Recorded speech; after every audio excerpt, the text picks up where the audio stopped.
Кутмандуу күнүңүздөр менен урматтуу Политклиника медиасынын көрөрмандары, бүгүн биз Казакстандагы учурдагы кырдаал жамааттык коопсуздук келишими уюмунун жана ага мүчө болгон Кыргызстандын бул окуяларга байланыштуу позициясы боюнча сөз кылабыз. Бизде конокто мурдагы вице-премьер-министр генерал Токон Мамытов болмокчу. Саламатсызбы, агай? Кош келипсиз. Жаңы жылыңыз менен. Анан биринчи эле суроом ушул: сиз Казакстандагы учурдагы кырдаалга кандай баа бересиз? Эми негизинен бүгүнкү Казакстанда болуп аткан жана өтүп аткан окуя бул көчө мурда башталган эмес. Мунун башталышы тиги мындан бир 10 жылдан мурун эле болгон. Өзүңөр билесиңер, туп-туура 10 жыл мурун баягы Жаңы өзөндөгү элдин нааразычылыгы болуп, митингдер, акциялар уюшулуп өткөн. Анын жыйынтыгында дагы ушул казак коңшу мамлекеттин өкмөтү тиешелүү чараларды колдонуп, ошондо бир 15 адам жабыркап мындай каза болгон. Бир нече адам, 30дан ашык адам соттун чечими менен ар кайсы мөөнөткө убакытка эркинен ажыратылган.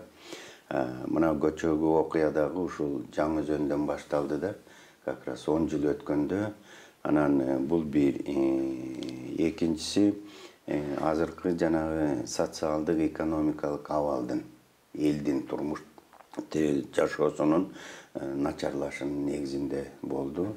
Мындан тышкары дагы бир транзит власти деп коет окумуштуулар саясий илимде.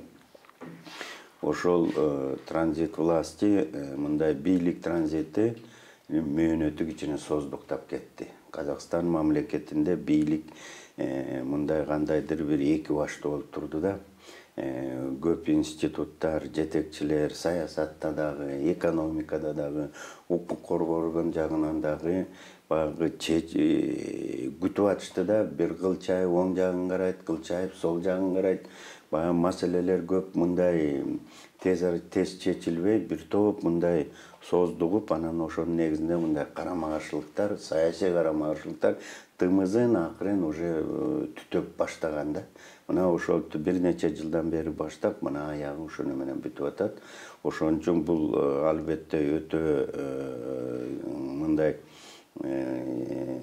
кайгылуу окуя. Казак элине дагы бир топтор мына жабыркады, бир топтордун мындай өмүрүнөн ажырап атат, бир топтор кармалып атат.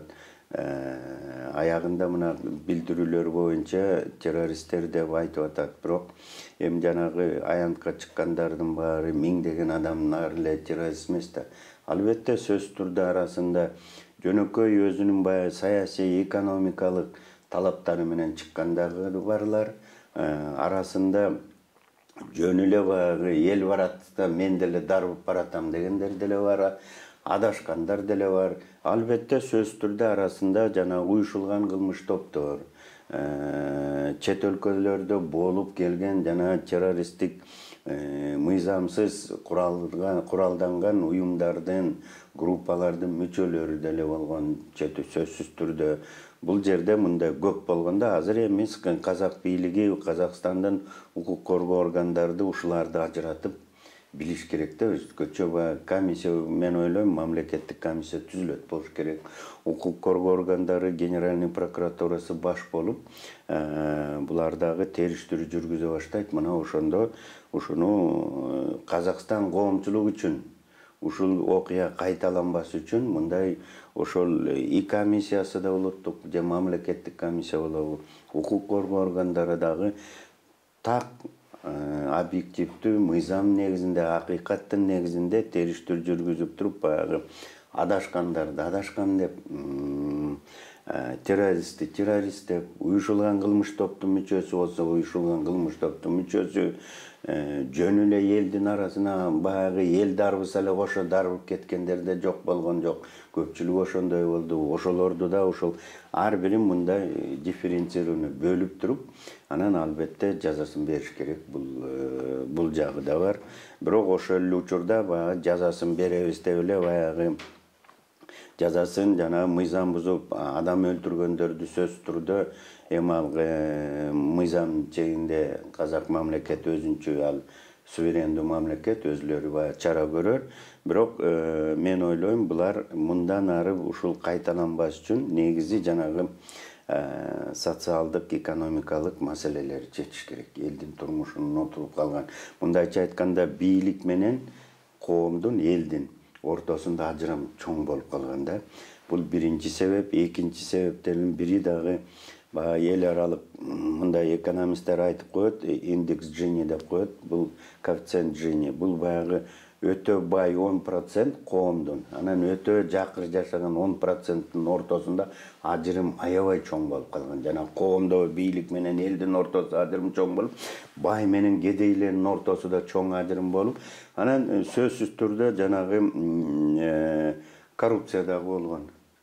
Вот себеби коррупция любой мамлекетти талкалап коет экен. Өзгөчө жанагы мындайча айтканда оор шартта жашап аткан адамдар ошол айрымдары жанагындай коррупцияга малынып байып байлыгы ашып ташып аткандарды көргөндө албетте бул дагы тиги тараптан кандайдыр бир мындай бир акыйкаттыкты талап кылган ошондой бир факторлорду жаратат да, мына ушулардын баары биригип туруп. Анан саясий да себептери болгон, жогору мен айтып кеткендей, жанагы эки борбор болгондо, мамлекетти башкаруу системасында эки борбор болуп калганда, түшкө чейин бул борборду угуп, түштөн кийин бул борборду угуп, анын аягында кайсынысын аткарарын билбей калган деле учурларды болуш керек. Боуреки окуя көчө эле башталган жок да.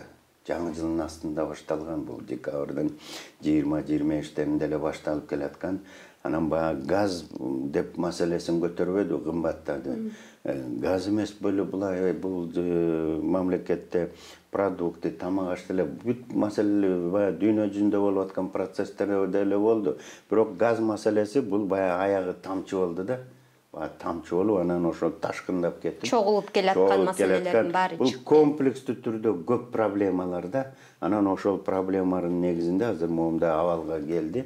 Мен ойлойм, Казакстан бийлиги азыркы уже жанагындай параллелдүү бийликти жойгондон кийин бир баштан болгондон кийин булар баягы бир жакадан баш чыгарып, бир жеңден кол чыгарып, баягы мындайча айтканда стабилдүүлүктү кайра орнотуп, анан жанагындай элди ойлоп, элдин көйгөйлүү маселелерин чечет болуш керек. Анан ошол эле учурда Казакстандын президенти Касым-Жомарт Токаев террордук коркунуч жаралып жаткандыгын айтып, жамааттык коопсуздук келишими уюмунан жардам сурап кайрылбадыбы? Анан бул нерсени социалдык тармактарда бул туура эмес кадам болду деген пикирлер айтылып атат да. Сиз бул боюнча кандай пикирдесиз? Эми мындай да, Казакстандын президенти ОДКБ мамлекеттеринин президентине, анын ичинен азыркы учурда төрагалык кылган Армениянын премьер-министри Никол Пашинянга кайрылганда, а киши жөн эле мына террористтер жүрөт, келгиле бизге жардам бергиле деген жок да. Ал жерде сөзсүз түрдө кандайдыр бир кайрылуу менен кошо ага жанагындай фактылар тиркелет. Бүгүн биз билбей атабыз да ошону. Ошол кичине жарыкка чыкса, ошол боуреки мамлекеттен даярдалган топтор экен, момча киши экен, моундай жана террористтик, экстремисттик идеологиянын моундай тигил багытын, бул багытын кармалып, ошону окуп, үйлөнүп, анан тигил Сирияда болуп, же Афганистанда болуп, же дагы бир жер шаарынын бир булуң бурчунда болуп, террористтик эмелерге катышып, экстремисттиктердин уюмдордун мүчөсү болуп, анан мына келип, мына момда баланча түкүнчө деп туруп, мына ушундай далилдерди берди болуш керек. Себеби мен муну негизи тартиби ушундай. Бул бир, анан жөн эле мага келгиле деген болбойт да. Себеби кийин жана ОДКБнын кеңеши, жана Никол Пашинян бүгүн төрагалык кылып атат, ошол киши кийин ушул киргенден муну бүгүн эртең ошол катты чечимди ООНго жиберет. ОДКБ ушундай кеңеши, ал Никол Пашинян кабыл алган жок да, ал кеңеш кабыл алды. Президенттер, 6 президенттер. Анан ошол 6 президенттер бир добуш менен кабыл алдык. Мына ошондой чечимге келдик. Казакстанга моундай миротворческий силы, бейпил күчтөр дейбизби, ошолор жиберилип атат деп туруп, ушундай кат жөндөдө, анан алар да сурайт да. Эмненин негизинде, эмне үчүн террорист экен, ким экен, аты ким экен, кайсы мамлекет? Аларга мурдатан билгенден аларга силердин тышкы иштер министрлигиңер нота менен кайрылдыбы, чечкенге аракеттендиңер беле ушул маселени, ушуга жеткирбей деп.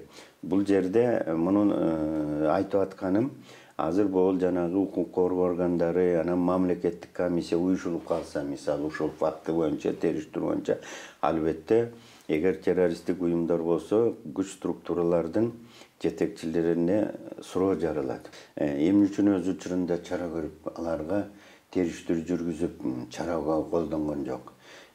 Ошол жанагы финансылык жактан каржылоо болуп атса, ошону токтоткон жок. Эмне үчүн ошол булар кайсы мамлекетте жүрүп кайра келсе, ошол бөлөк мамлекеттер менен биргелешип ушул иш алып барган жок дегендей да иш суроолор жаралат да. Мына буга Казакстан бийлиги, укук коргоо органдары буга да өзүнүн комиссиясына да жооп берип, коомчулукка, казак коомчулугуна да жооп берип, ОДКБ мамлекеттеринин коомчулугуна да жооп бериш керек да, биринчи иретте. Мындай жанагындай азыр социалдык тармакта кайдагы бир террористтер далили жок деп атпайбы? Мына ушул суроого толук кандуу жооп болуш керек. Же болбосо мунун артынан дагы бир экинчи мындай толкун болушу мүмкүн. Ошон үчүн алдын ала ошону казак бийлиги азыр эле ушул багытта тиешелүү иштерди уюштуруп алып барыш керек. Жакшы, анан кечээ парламенттагы ушул Казакстанга аскердик күч жибериш керекпи же жокпу деген маселени карамак, бирок кворум жоктугунан улам жылып калып, бүгүн каралып атат да. Бул талап боюнча негизи бул талап канчалык негиздүү? Кыргызстан жамааттык коопсуздук келишиминин уюмунун курамынан чыксын деп пикетке да чыгып атышат жарандык активисттер. Эми бул мындайда баары мындайча айтканда мыйзам менен болуш керек да. Мыйзам жолу бар. Ошол мыйзам жолуна түшүп алып, ошол мыйзам негизинде чечишибиз керек да. Биринчи ирет бул ОДКБга киргенде дагы жанагында уставды, келишимди ОДКБ боюнча биз макулбуз деп тааныганда, мунун баары өз учурунда тиешелүү мамлекеттик органдар карап, Кыргыз Республикасынын макулдугун берип, өкмөт карап, макулдугун берип, анан парламентке алып чыккан. Өз учурунда президенттер кол койгон, парламент карап туруп ратификациядан өткөргөндө, ал жерге бизди эч ким коркутуп, сойыл менен сабап кийирген эмес. Биз өзүбүз киргенбиз. Өзүбүз чечим кабыл алганбыз. Ошол биз шайлаган парламент ратификациядан өткөргөн.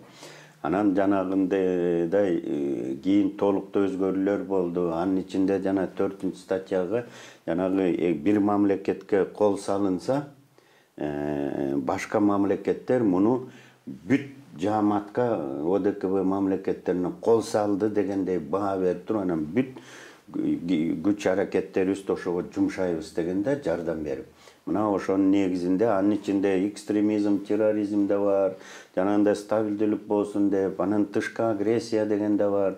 Мына агрессия деп сырттан мындай куралдуу мындай кол салуу болуу дегенде көрсөтүлгөндө, мына ошонун негизинде анан боорекиндей ошого макул болуп биз да өз учурунда кол койгонбуз. Анан бул парламентке чейин жанагы Казакстан президенти кайрылды. Бул жерде бир нюанс бар да, жөнүнө кирип барбайт кол салгандан. Ошол кайсы мамлекетке кол салынса, ошол мамлекеттин президентиби же премьериби ким полномочиясы бар, укугу бар. Ошол кайрылат башка мамлекеттерге, анан уюмга. Ушундай келгиле жардамга деп. Бул болду. 6 президент муну эч ким чечпейт. Муну бир эле уюм чечет. Жана ОДКБнын кеңеши бар. Кеңешине 6 мамлекеттин 6 президенти кирет. 6 президентчи. Мына ушулар добуш менен чечет. Анан бир добуш менен макул болуп бул маселе чечилген. Бирок бул жанагы договордун 4-чү беренесинин негизинде бул маселе каралды. Анан дагы бир нерсени унутпашыбыз керек.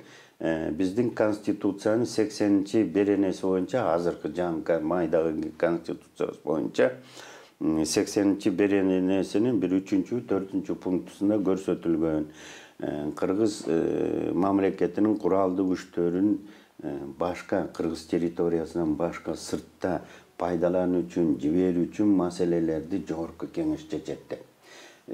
Анан ошонун негизинде муну өкмөт жана парламентке бербеди. Мына ошондой кайрылуу түштү эле, биз колдодук, өкмөт колдоду, бул жөнүндө расмий билдирүү жасады. Эми парламент силер чечкиле деп да. Азыр парламент чечим кабыл алат.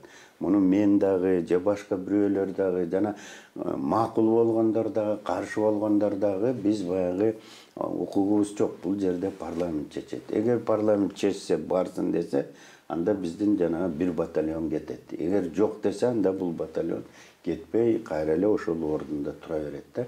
Бул атайын ошондой эл аралык мындай келишимдин негизинде жана сүйлөшүүлөрдүн ратификациядан өткөн мыйзамдардын негизинде чечилип аткан маселе болот. Сиздин жеке пикириңизде парламент кандай позицияны карманышы керек? Эми бул жерде парламентке деле өтө жеңил эмес. Себеби азыр бүгүн айрым коом мындайча айтканда бул маселе боюнча кичине ар кандай пикирлер жаралып атат да кыргыз коомчулугунда. Бир бөлүгү каршы болуп атат, жибербейбиз балдарыбызды деп. Бир бөлүгү болсо жибериш керек деп атат. Биз ошол макул болгонбуз, өзүбүз киргенбиз. Бир бөлүгү болсо баягы эми шартка жараша болуш керек, мындай абайлап аяр мамиле кылалык дейбиз. Мен жеке оюм боюнча азыр Казакстан мамлекети менен Кыргыз мамлекетинин мындай мамилеси өзгөчө да. Биз кичине бир тууган элбиз. Бир нече кылым кийин кылчайып карасак, биз баягы мындайча айтканда түп тамырыбыз бир да бул эл менен. Анан жакын эл. Биз бул эл менен баягы мындайча айтканда динибиз да, тилибиз да, дилибиз дагы, мазарыбыз да, базарыбыз да бир элбиз да. Анан ошон үчүн бул жерде эгер барбай койсо, казак коомчулугунда айтат, өз учурунда биз кыйналып атканда ошондой жардам сурасак, мындайча көңүл бурбай тескери карап кеттиңер эле дейт. Баралык десек, мына ушундай эме келдиңер дейт. То есть бул жерде да кызык болот да. Ошон үчүн мен ойлойм, баягы бул жерде негизи мыйзам негизинде чечилиш керек маселе. Мыйзам негизинде. Анан бүгүн парламентке баягы тигиндей кыл, мындай кыл дегенден эч ким биздин акыбыз жок, бирок ошол эле учурда мен ойлойм, парламентте дагы азыр жаңы шайланып келген депутаттар ушунун баарын салмактап туруп анан бир чечим кабыл алат болуш керек. Биздин коомчулугунун ой пикиринен кайчылаш пикирлерин оюн алып, ошол эле учурда келечекте Казакстан коомчулугу кандай реакция кылат, мына ошону да эске алып туруп, анан негизинен ушундай оор таталда баягы кандай кылсам, мындай сол жакка бассам, оң жакка бассамбы дегенде, мындай учурларда мыйзам жол менен эле басып кетиш керек да. Ошондо сени сол жакта күнөөлөбөйт, оң жакта күнөөлөбөйт. Мыйзам негизинде чечилиш керек. Менин ой пикирим ошол. Мыйзамдын негизинде ошондо аскердик күчтү жибериш керек, Ошого алып келип атабы мыйзам? Туп-туура мыйзам боюнча биз барышыбыз керек. Себеби президенттерибиз чечим кабыл алды да. Эми ал чечимди ишке жүзүнө ашырыш керек. Өкмөт менен парламент. Мына өкмөт менен парламент бүгүн ушуну чечип атат. Жакшы. Анан жогоруда айтып кетпедикпи, жана активисттер митингке да чыгышты депчи, алар талап коюп атат да, ушул ЖККУнун эми курамынан чыксын Кыргызстан депчи. Бул талап канчалык негиздүү? Эми бул чыгыш үчүн процедура бар. Муну парламент чечет, чыгабы, чыкпайбы? Өкмөт чечет. Бүгін өкмөт менен парламентте мындай маселе жок. Каралган жок. Бүгүн бир эле маселе каралат. Баралыкпы, барбайлыкпы. Бул бир. Анан экинчи бир нерсени бул коомчулукта унутуп атат. Дүйнө жүзү ООН 2000 жылы bir çoğun dokument kabul algan. Al dokumentin emi Orusça atın bilen, bir Kırgızça atalışı mundayda kandaydır bir başka mamleketke giyiligişi jana başka mamleketlik suvereniteti degендей bir dokument 2000 жылы ООН kabul algan. Ушунул документтин негизинде бул Генеральный ассамблея ООН чогулуп алып, колу көтөрүп, көпчүлүк мамлекеттер колдогон дүйнө жүзүнүн ООНдун мүчөлөрү. Анан 2005 жылы ушул документтин негизинде эл аралык укук бар да, түшүнүк ушундай. Ошол эл аралык укукка мындайча айтканда жаңы бир юридикалык термин жобо кийрилген да. Бул баягы обязана защищать. Мындайча айтканда коргоого сен милдеттүүсүң дегендей да.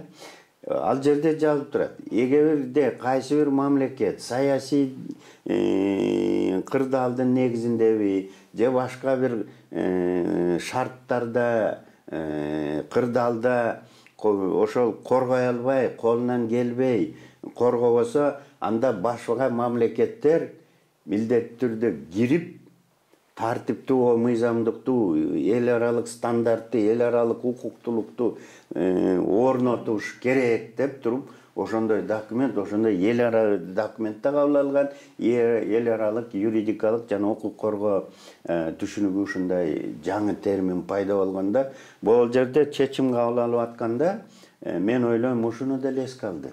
Жана ОДКБнын президенттеричи, Никол Пашинян дагы оңой киши эмес. Бул баягы бул кишини өмүр бою бийликте жүрдү деп айтканга болбойт. Бул киши өмүр бою наоборот оппозицияда жүрдү. Анан жакында эле президент болду. Бул баягы куугунтукта болгон киши, жамандыкта көргөн киши. Анан ошол киши албетте бүгүн төрага болуп атып, жана ОДКБ президенттердин кеңешинин төрагасы болуп атып, анан ушул документ чечип өзү да добушун берип атканда, бул киши ошонун баарын дыкаттык менен карады. Анан ошон үчүн бүгүн баягы Армениянын президенти жөнүнө кол койду деп же чечим кабыл алып койду деген болбойт. А киши өзү кабыл алган жок. Аны совет кабыл алды. Бул киши ошол советтин төрагасы катарында кол коюп, өзү да добушун берип колдоп анан жиберди да. Ошон үчүн бул жерде ушул жагында биз унутпашыбыз керек. Даже ушул 2000 жылкы документти анан 2005 жылы эл аралык укук мындай системасына ондай жаңылык киргенди биз дагы унутпай ошону да эске алышыбыз керек. Анан биз баягы ОДКБга чыгабызбы, чыкпайбызбы, муну эгер керек болсо анда мүмкүн өкмөт парламент референдумга коет. Ошол коомчулук арасында ар кандай пикир болуп атпайбы? Анан деги эле ушу жамааттык коопсуздук келишими уюму Кыргызстан үчүн керекпи? Ушул жагын түшүндүрүп өтсөңүз. Сөзсүз түрдө керек азыркы учурда. Азыркы кырдаалда керек. Себеби өзүңөр билесиңер, 99-2000 жылы биз баягы кыйналып кысталган учурда Баткен окуясында өзүңөр билесиңер, ошондо кандай оор абалда болдук 2 жыл. Ошондо биздин жалгыз биринчи ошондо Тажикстан, кийин Кыргызстан болуп, ушундай бир оолабарга туш келбедик беле. Бүгүнкү күнү азыр мындайча айтканда саясий кырдаал дүйнө жүзүндө өзгөрүлдү. Бүгүн баягы өзүбүз деле көрүп атпайбызбы? Кандайдыр бир куралчан топтор мамлекеттерди талкалап атат. Мамлекеттердин армияларын талкалап атат. Ошол эле Сирия, ошол эле Ливия, Ливан, Египеттеги болгон окуяларда 2011 жылкы окуяларды эске алсак, ошол эле Афганистан, мына ошолордун ушундай коркунуч бизге да келиши мүмкүн, Орто Азияга, жеке Кыргызстан эмес, коңшу мамлекеттерге де. Ошондо баягы мындай бир муштум болбой, баарыбыз тең өзүбүзчө баягы өзүбүздүн эмебизди, кызыкчылыгыбызды баягы өзүбүз билебиз, чокойубузду, өтүбүз төргүлөбүз дегендей мамиледе турсак, баарыбызды бирден чилче таратат да. Мына ошон үчүн муну бизден күчтүү армиялар. Мына жакынкы чыгышты сиз мисал келтирип атпаймынбы? Сирия, Афганистан, Ливия, Египет, ушулардын армиялары туруштук, Ирак, ушулардын армиялары туруштук бере албай койду. Ушундай куралчан топторго. Мындайча айтканда, азыркы учурда армиянын жаңы түрлөрү пайда болду. Эми армия деп айтууга толук кандуу болбойт, но бирок ошол эле учурда бул баягы куралчан топтордун жаңы мүнөздүү, жаңы мындай бир кандай бир түрү пайда болду да, мына ушул коркунучта. Ошондо биз кантип турабыз? Көчө мурдагы Афганистандагы болгон окуяда Европа мамлекеттери баарын Америка Кошмо Штаты баш болуп, куралын, самолетун, вертолеттун, машинесин, автоматын тыштап качканда ошончо мамлекет. Ошондо коомчулук, биз эмне кылабыз? ОДКБ болобу, Кыргызстандын коопсуздук камсыз кылындыбы тиешелүү деңгээлде биз жөн эле жата берелиби? Коркпой, же эртең алар кирип келсе эмне болот деп коомчулук ошол эле маселени көтөрбөдү беле. Ошондо деле кыргыз коомчулугу жүрбөдүбү?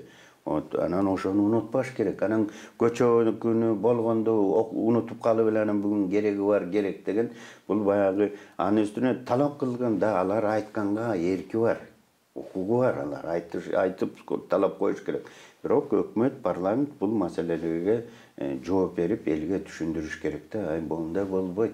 Моундай болуп калышы мүмкүн. Эртең моундай болот. Азыр баягы саясат бөлөк. Азыр мына Казакстанда байкагылачы, мурдагы саясат кандай эле? Мурдагы саясат баягы классикалык саясатта элге көп айтылбаганы менен, бирок эл көрүп турчу, анда бөлүп жарып бийлей бер, өзүң ишин кыла бер дегенде болчу да, бөлүп жарып, анан баарын бириккенге шарт түзбөй, ар бирин өзүнчө башка чапкылап, бийлигиңди жүргүзө бер деген болчу. Бул Казакстандагы азыркы болгон окуяда биз жаңы бөлөк, менин оюмча бир жаңы бир бөлөк бир багыт менен кабыл алдык. Баарын бириктирип, анан жетелеп ал деп. Мына ошол болду. Анын арасында айтып атпаймынбы, террористтер бар, случайно бир кошулгандар бар, саясатка тиешеси жок жөн эле экономикалык талабы менен, мен жаман жашап атам, пенсия, зарплатам жетпей атат, балдарыма токочко жетпей атат, машина айдайын десең машинеме бензин газ куя албай атам дегендер, ошол ар кайсы анын ичинде саясий талаптарды койгондордун баарын бириктирип туруп, анан жетелеп алып туруп, мына Казакстанда эмне кылды? Бул жаңы багыт деп ойлойм. Чоң саясатта бул жаңы көрүнүш, саясий жаңы көрүнүш.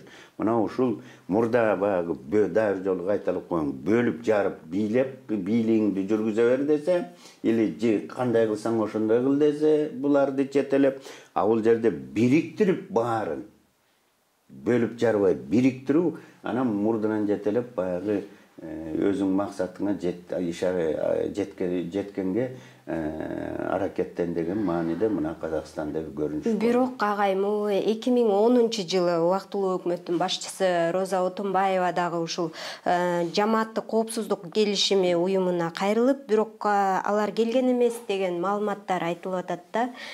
Ошол учурду эстеп кетсеңиз, же ал учурда башкача кырдаал жаралды беле? Ал мындайда бир нерсени унутпашыбыз керек.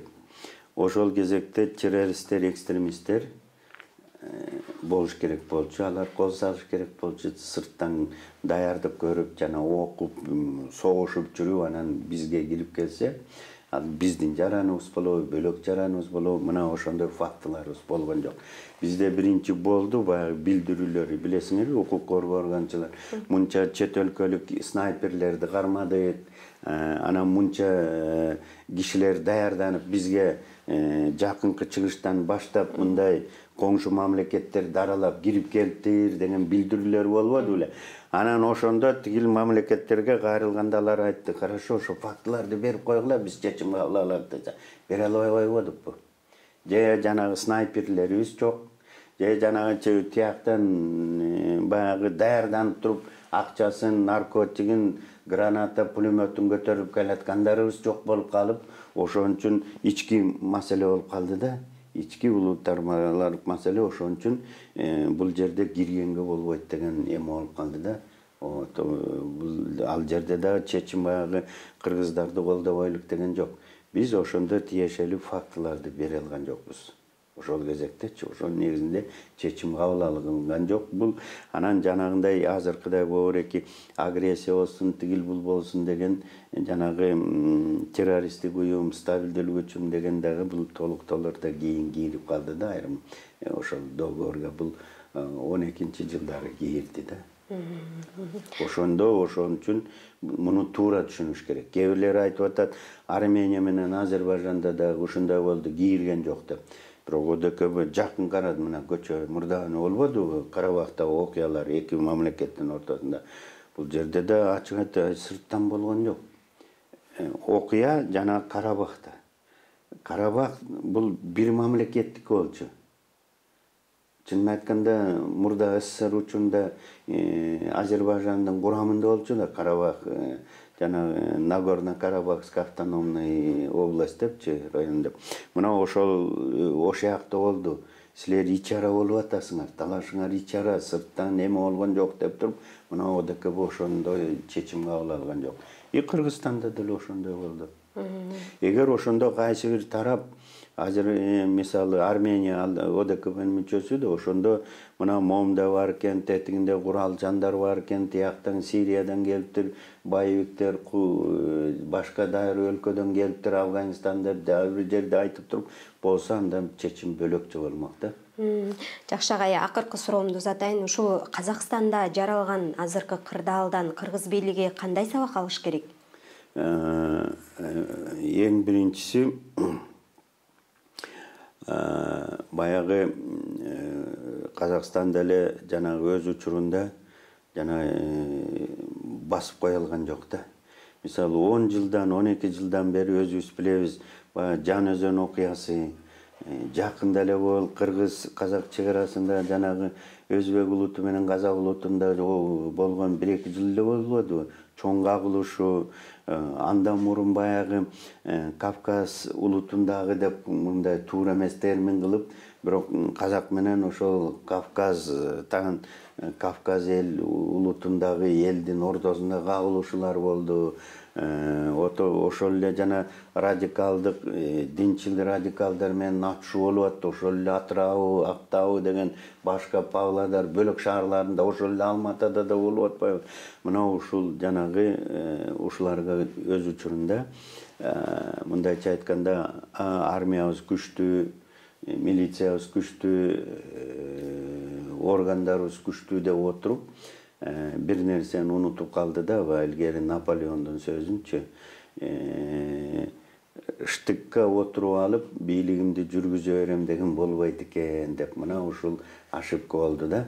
То есть штык менен мындай кандай куралдуу күчтөрүн, жакынкы чыгыштагы Иракты алыңыз, Сирияны алыңыз, Египтти алыңыз, 11-жылга. Булар күчтүү армиялары бар болчу, тажрыйбасы бар. Кана ошол армия туруштук бере алган жок да. Жана куралданган, мыйзамсыз куралдаган топторго. Ошон үчүн ушуну эске алышыбыз керек биринчи. Экинчи, элди менен бийликтин ортосунда ажырам чоң болбош керек. Элдин көйгөйүн убагында чечип туруш керек койгон маселелерди. Үчүнчү, жанагы өтө бай менен өтө жарды деп жана коэффициент Джини деп атпаймынбы? Ушундай бир эми бул мыйзам мындай илим жагынан мындай толук болбойт, но примерно да ушул коэффициенттин айырмасы өтө чоң болбош керек да. Эгер өтө байлар 10% же 20% начар жакыр жашаган 20%, 10% элдин ортосунда ажырым чоң болсо жана бийлик менен элдин ортосунда дегенде бул сөзсүз түрдө моундай ар кайсы окуяларга алып келет да. Саясий кырдаалды курчатып, анан ошон үчүн ушуну эске алыш керек. Дин маселесин эске алыш керек. Себеби жана террорист экстремист деп айткандан кийин, себеби бул жерде ал террорист экстремисттер ал исламга тиешеси жок, ислам динине. Булар баягы ислам дини менен баягы койдун терисин жамынып алган карышкырдар деп коесузбу. Мына ошол ислам деп ошол тери менен жабышып алып башка бир диндин мындай исламга тиешеси жок бир агымдарын алып келип алып туруп, бурмаланган агымдарын алып келип аткан ошолордун мүчөлөр да анан укура салттуу исламга түк тиешеси жок да. Ошон үчүн ушуларды эске алып туруп, дин маселесине көңүл буруш керек. Жана сабатсыздыкты жоюш керек, дин сабатсыздыгын. Анан жалпы элдин маданиятын, билим деңгээлин көтөрүш керек. Себеби билимдүү, маданияттуу эл, жакшы жашаган эл эч качан моундай жанагындай тоногонго, өлтүргөнгө, жанагы мародёрлукка эч качан барбайт да. Мына ошолор ушул сыяктуу көп нерселерди биздин бийлик, мындайча айтканда, жеке Кыргызстан эмес. Бул бүт мамлекеттер ушуну анализдеп туруп, анан ушунун негизинде биз дагы ошону коюп, бизде ушул кайталанбасын, алдын ала моундай иш-чарактерди уюштуруп коелук деп, ушундай жыйынтык алыш керек да. Жакшы агай, ушуну менен маегибизди жыйынтыктайлы. Убактыңызды бөлүп келип кеткениңизге ыраазычылык билдиребиз. Политклиниканын YouTube каналына, Facebook баракчасына жазылууну унутпаңыздар. Сиздер менен мен Кымбат Турдубекова болдум.